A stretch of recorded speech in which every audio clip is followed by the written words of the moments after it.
শুভেচ্ছা। এবার আমরা দেখব মাইক্রোটিক রাউটারে কিভাবে ইউজার নেম পাসওয়ার্ড দিতে হয়। এজন্য আমরা সিস্টেমসে যাব, এখানে গিয়ে আমরা ইউজার্সে যাব। এখানে গিয়ে আমরা দেখতে পাচ্ছি ডিফল্ট ইউজার অ্যাডমিন আছে, এর কোনো পাসওয়ার্ড নেই। এখানে আমরা ডাবল ক্লিক করব।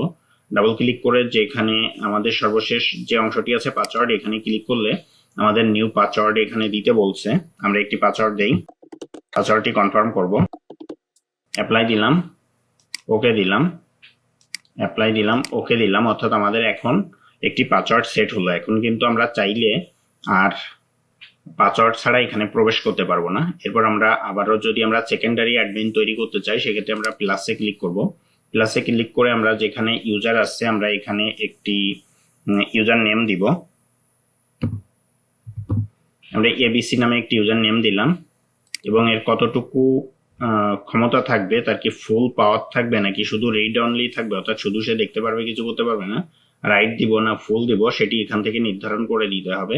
আমরা একে শুধুমাত্র রাইট পারমিশন দিলাম, অর্থাৎ রিড রাইট দুইটা পাবে, কিন্তু ফুল পারমিশন সে পাবে না।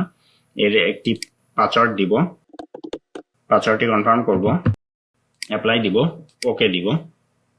দেখুন এখন কিন্তু আমাদের এখানে দুইটি ইউজার আছে, এখানে সিস্টেম ডিফল্ট ইউজার আর এবিসি নামে আরেকটা ইউজার আছে। আমরা একে চাইলে মাইনাসে ক্লিক করলে এ কিন্তু ডিলিটও হয়ে যাবে।